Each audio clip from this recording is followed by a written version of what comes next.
Bonjour à tous et bienvenue sur la chaîne Cyril Android. Donc on se retrouve pour la partie 2 de notre page login fait 100% en compose. Si jamais tu n'as pas suivi la première partie, je te conseille de la faire parce que sinon tu vas absolument rien comprendre. Donc on s'était arrêté ici avec les premiers éléments de notre page login. Et donc j'avais pris cette UI. Donc là ici il nous reste pas mal de composants à faire. On a fait déjà le text field et le bouton. On a ici le forget password, donc il y a un autre bouton mais qui n'a pas de contour. Donc on va s'en occuper de ça. Et également en dessous les trois boutons là qui vont être juste des icônes et qui vont permettre donc de se connecter avec Facebook, Google ou Apple. Ensuite on a également le petit texte don't have an account et le create ici qui est un clickable link, donc qui n'est pas non plus un bouton. Ça aussi on va s'en occuper juste après. Donc pour commencer, on va d'abord faire le forget password, donc il y a un outlined button, donc un bouton sans contour. Ici, on peut retourner dans le fichier login button. On va encore une fois mettre la notation composable pour indiquer que c'est un composable, logique, et on va l'appeler outline button, alors même login outlined button. Ici, ça va tout simplement être un bouton, donc bien sûr avec le onClick, un texte, donc là je vais reprendre un peu les mêmes choses que notre premier login button. Je vais venir copier-coller le texte et le modifier.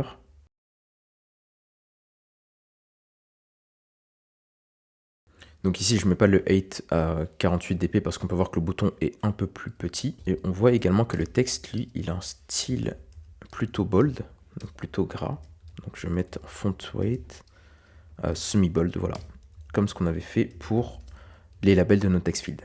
Bien sûr, hop là, je crée une nouvelle preview. Donc voilà à quoi ça ressemble. Donc logique, pour l'instant, on n'a absolument rien fait pour qu'il n'y ait pas de fond sur ce bouton.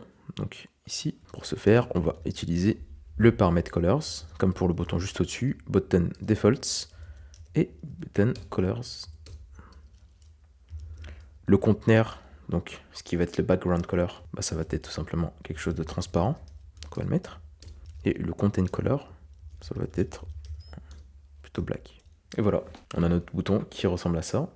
Donc si jamais je mets en mode interactif, on peut voir qu'il est cliquable. Donc on voit bien ici ce qu'on appelle le ripple effect, qui est un effet qui permet de s'assurer qu'on applique bien sur le bouton. Donc on a fini notre bouton sans contour.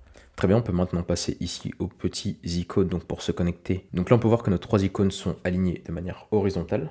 Donc en Jetpack Compose, pour faire cet effet là, on va utiliser le row, qui est tout simplement la traduction de rangée. Donc on va mettre par exemple plugin third party button row, ou juste row. Donc là, comme j'ai dit, on va définir ce qu'on appelle un row. Nickel.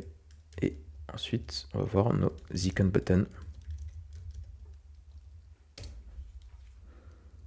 Donc pour l'instant, le on-click, on le laisse vide. Et on va en avoir trois. Donc un pour Facebook, un pour Google et un autre pour Apple. Donc bien sûr, pour ajouter les logos en question de Facebook, Google et Apple, on va avoir besoin de les ajouter hop là, en tant que vecteur. Donc je vais mettre local file. Donc moi j'ai déjà tout préparé. Si jamais c'est pas votre cas, n'hésitez pas à télécharger en description tous les icônes. Sinon vous pouvez aller sur n'importe quelle banque d'icônes et le télécharger en SVG ou en PNG et le convertir en SVG. Bref. Donc si on va sur download, ici, moi j'ai déjà mes trois petits logos. Donc j'ai commencé avec l'Apple. Donc ici Apple, très bien.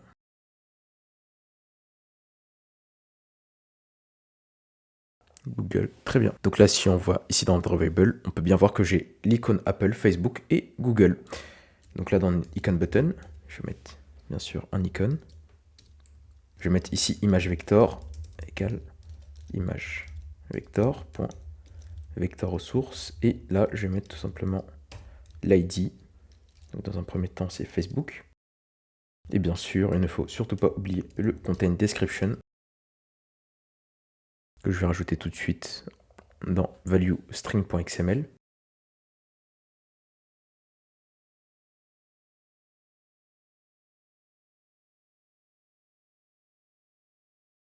Si j'écris bien, c'est mieux. Se connecter avec Apple, très bien. Donc là, string resource pour aller utiliser notre string. Donc là, c'est login with Facebook. On fait un copier-coller. Et là, alors, ensuite c'était Google. Et enfin Apple.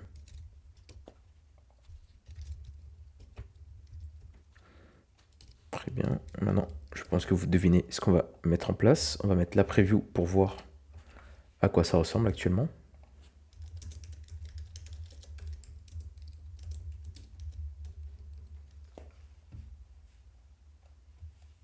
Alors, je vais arrêter le interactive mode, bien sûr.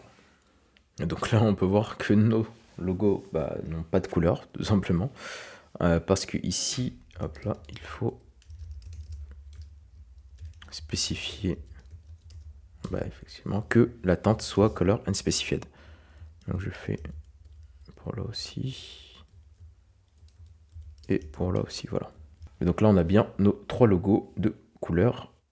On va ensuite ici ajouter un modifier qu'on va ajouter au row. Et là, dans ma preview, je vais utiliser le modifier pour faire en sorte que ça prenne hop là, toute la largeur de l'écran. Comme ça, on va voir le comportement de nos icônes. Donc là, on peut voir, si je clique là, on va voir mieux. Voilà. En gros, que nos icônes sont effectivement tous collés les uns aux autres à gauche de l'écran. Donc là, on va changer notre row. Si on fait CTRL et qu'on survole le row, on peut voir qu'on a ce qu'on appelle le horizontal arrangement. Donc, arrangement horizontal. Ici, on en a plusieurs, on peut voir space between, space around. Mais nous, ce qu'on veut, c'est le space evenly. Et donc là, on peut bien voir que grâce à la preview, on a bien nos icônes qui sont à égale distance l'une des autres et par rapport au début et à la fin de l'écran parent. Donc là, on a fini l'implémentation des icônes pour se connecter avec des applications tierces. Donc si on retourne sur notre design, on peut voir qu'on a également ce composable là, or login with. On peut voir que, hop là, on a 2 dividers d'un côté et le texte au milieu. Donc là, on retourne sur Android Studio, on met new Kotlin class file, et je vais marquer par exemple login divider. Toujours pareil, maintenant on sait @composable fun et login divider. Voilà. Donc comme d'hab également, on va mettre un modifier. Voilà, qui est une valeur par défaut. Donc là, ce qu'on va faire, c'est qu'on va définir une row ici. Donc, import. Ici, on peut voir que cette partie-là, ça va être d'abord un divider, puis un texte, puis un autre divider. Donc ici, sache qu'on peut utiliser 2 composables différents. Donc un premier, le divider, donc le trait gris avec le texte par-dessus, mais on doit utiliser les constraint layouts. Donc ça, c'est quelque chose d'un peu plus poussé qu'on va voir dans des prochaines vidéos. Abonne-toi pour ne pas rater cette vidéo. Donc là, dans notre cas, on va utiliser 3 composables différents. Donc on va avoir un premier divider. Donc divider, c'est un composable qui est disponible directement avec Material 3 et qui permet donc de faire la petite ligne. Donc là, on peut voir qu'on a 3 paramètres sur le modifier, le thickness, donc pour l'épaisseur, ou la couleur. L'épaisseur par défaut est à 1, donc je vais laisser ça, ça semble être à peu près cohérent. Ici, on va juste modifier la couleur. Donc je vais reprendre la couleur qu'on avait utilisée pour les placeholders sur les text fields. Donc c'était 0FF, D2, D2, D2. Donc là, option import. Bien sûr, le composable. Ensuite, là, je vais mettre ici un texte. Là, import, bien sûr, le composable. Et enfin, le divider, ici, avec la couleur. Donc là, maintenant, vous pouvez deviner qu'on va faire une preview pour voir à quoi ressemble la première version de notre composable. Preview.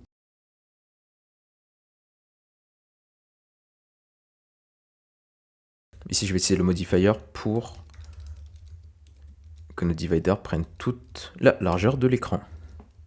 Donc là, on peut voir qu'on a un écran blanc. Donc qu'est-ce qui se passe? C'est que tout simplement, notre premier divider ici prend toute la place.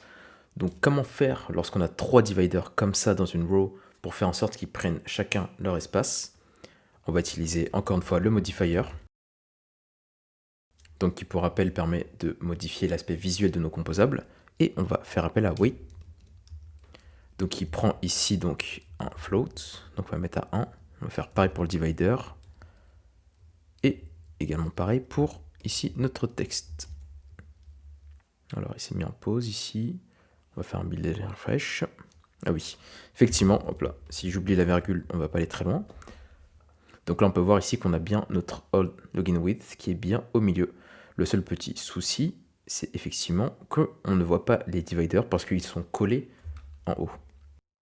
Donc là, je vais utiliser ici le row. Je vais utiliser le vertical alignment pour le centrer verticalement. J'oublie pas également de lui attribuer le modifier. Donc là, on voit bien que les dividers se sont centrés au niveau vertical. Bon, on a toujours le onLogin with qui n'est pas au milieu. Donc ce qu'on va faire, c'est qu'on va ici venir au niveau de notre texte, faire un contrôle, et on peut voir qu'on a ce qu'on appelle le text align. Donc on va utiliser ça. Et on va tout simplement centrer notre texte. Et voilà, là on peut voir qu'on a bien notre orLogin with qui est bien centré. Donc ce que je vais faire ici quand même, c'est que je vais donner la possibilité de changer la valeur du texte. Je vais mettre par exemple information text. Et je vais ici le remplacer là.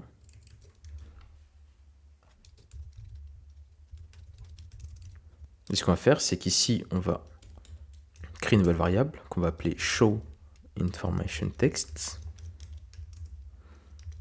Donc on utilise encore une fois remember. Donc pour rappeler remember, ça permet de garder en cache l'état de notre composable pour garder une trace après une recomposition. Et à l'intérieur, on va mettre state of. Et entre les accolades, je vais mettre information text is empty. Bien sûr, on n'oublie pas d'import. Et voilà. Donc là, qu'est-ce qu'on a fait? Donc pour rappel, le mutable state of qu'on avait utilisé pour le text field permet de mettre un listener et de savoir lorsque la valeur est modifiée et donc de déclencher une recomposition. Pour le derivate state of, ça va être différent parce qu'une recomposition va être déclenchée seulement lorsque notre information text is empty va être modifié. Ça permet d'optimiser notre composable et d'éviter qu'il soit recréé à chaque recomposition. Donc ici, je vais utiliser ça pour cacher le texte lorsque notre information text est empty. Et ce qu'on va faire, c'est qu'on va même lui donner ici une valeur par défaut, et par défaut, il va être empty. Ici, on a un petit warning car le modifier doit être le premier paramètre avec une valeur par défaut. Donc voilà, on va modifier l'ordre. Et ici, bien sûr, alors là, on voit que le texte ne s'affiche pas, alors que ici, dans la preview, on a bien information text qui est enseigné. Parce qu'effectivement, ici, on doit montrer information text lorsque, en fait, is not empty. Ça va mieux fonctionner dans ce sens-là. Donc là, on peut voir, ça s'affiche bien. Et si jamais je supprime ce texte, hop là, on va voir juste notre divider. Voilà, c'est un petit divider un peu custom. Comme ça nous permet de le réutiliser dans l'application, même s'il n'y a pas de texte entre les deux dividers. Donc, maintenant qu'on a implémenté le login divider, bah écoutez, on va continuer ici avec notre page principale. Donc, on va rajouter ici le login divider. Donc, information text or login with. Et bien sûr, on a le modifier qui va faire également fill maxed with. Et ensuite, on a nos login third party row qui également va prendre toute la largeur de l'écran. Donc maintenant, on va rajouter ici les spacers pour que ce soit un peu plus harmonieux. Et voilà, donc on a quelque chose qui ressemble de plus en plus à notre UI de base. Alors j'ai oublié ici de rajouter le outline button. Donc, là. Donc notre texte ici, ça va être forget password. Donc là, on peut voir qu'il apparaît ici. Donc, ce qu'on va faire pour aligner ici notre login outline button, on va utiliser comme d'habitude le modifier et je vais faire appel à align. Donc on peut voir qu'il prend en paramètre un element horizontal. Je vais mettre tout simplement end. Donc là, il va nous demander d'import.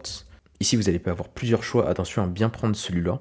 Donc le Android x.compose.ui.alignement.compagnon.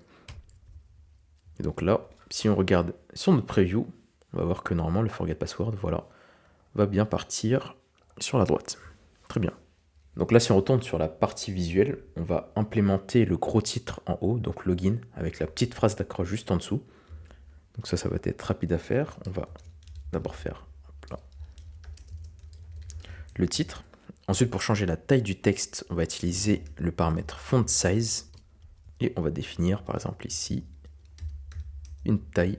Donc hop là, attention, bien utiliser SP cette fois-ci et pas DP pour la fonte, sinon ça ne va pas fonctionner. Ensuite, on va également définir ici font weight, donc pour le mettre en bold. Je vais peut-être le rendre plus petit, en mettre en SP, 36 SP. Et on va faire exactement la même chose, mais cette fois-ci pour le texte en dessous.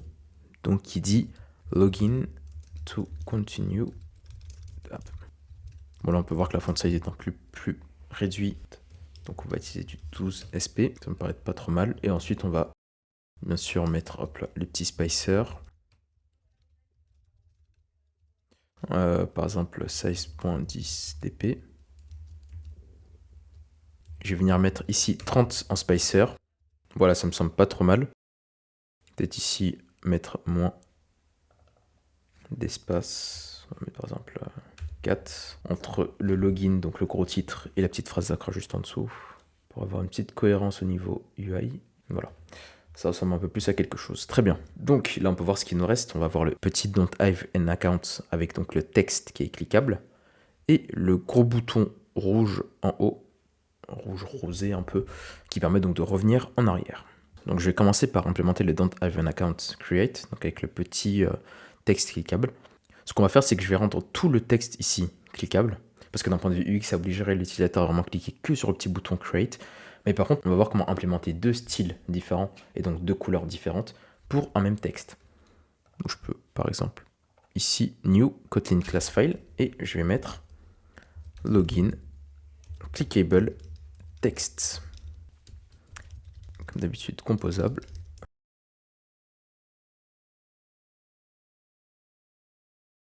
Ici, on va écrire clickable text. On va sélectionner le premier. Donc d'abord, le onClick callback, on va juste mettre ici, hop là, les accolades. Et ici, on va passer en paramètre un texte qui va être de type annotated string. Très bien. Hop là.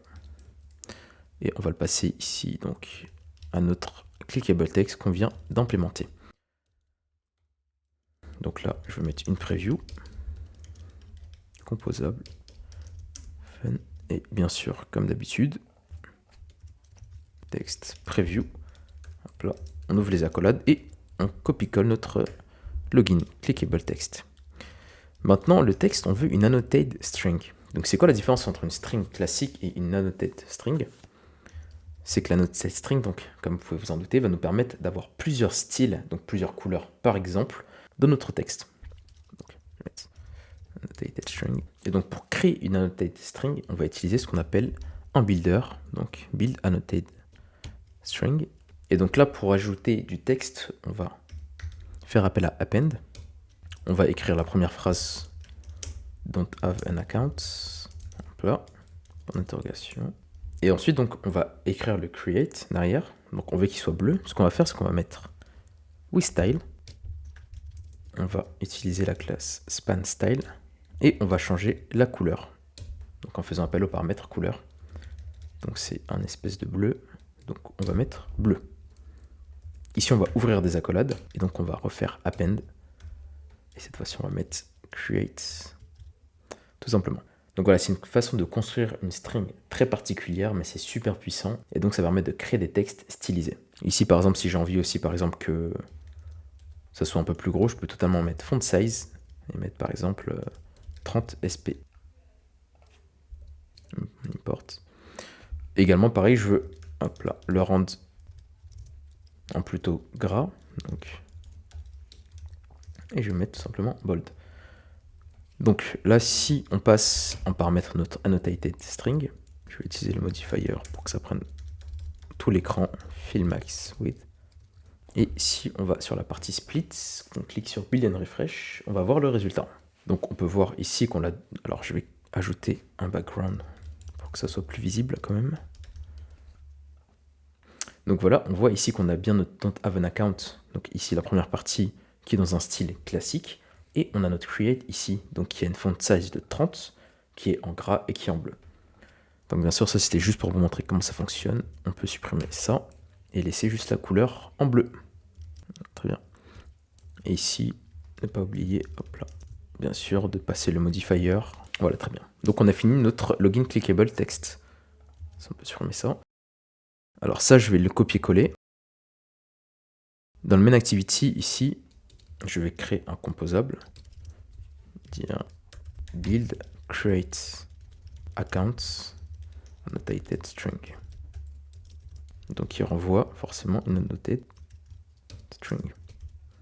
Et donc je vais juste, hop là, je peux juste tout simplement faire comme ça.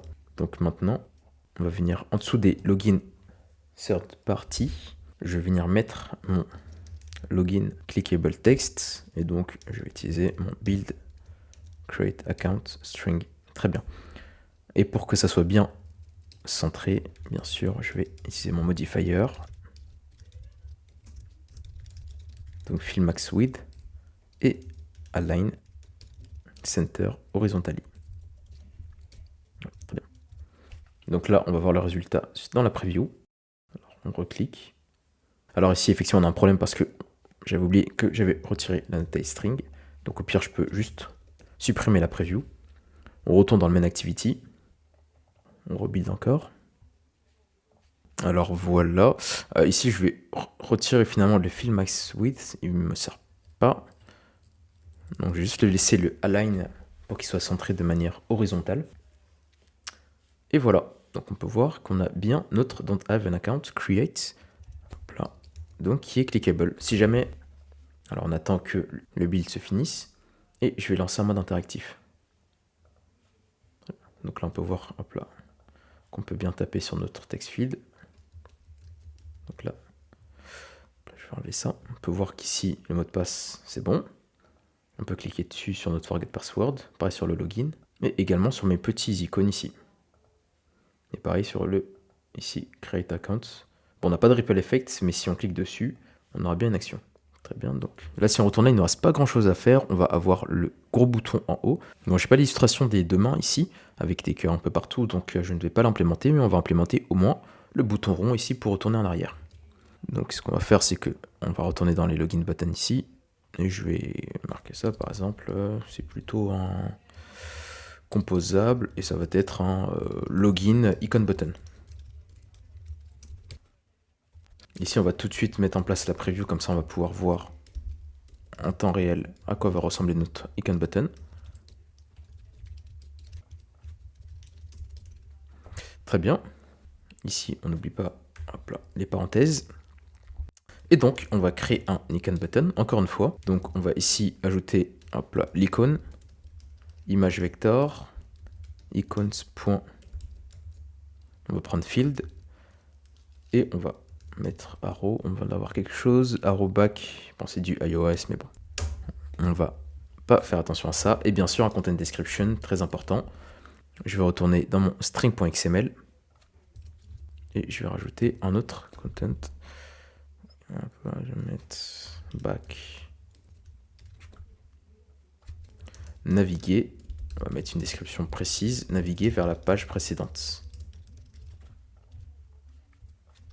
On fait appel encore une fois à string resource pour implémenter notre string. Très bien. On indente un peu tout ça pour que ça soit plus propre. Et voilà.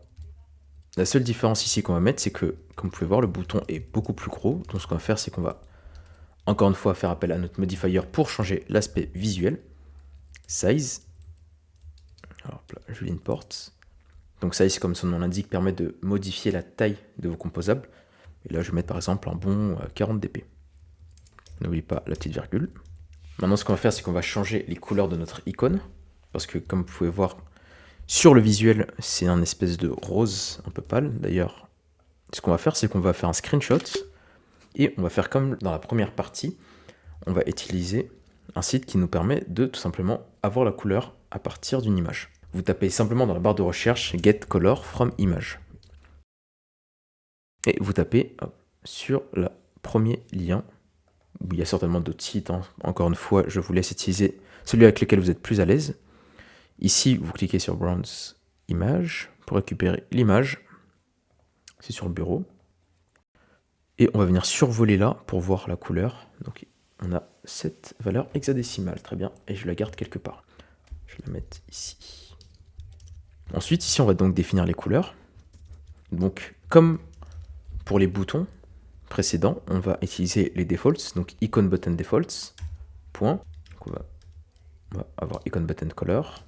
Très bien. Ici, si on fait un contrôle et qu'on survole, on voit qu'on a la couleur du conteneur.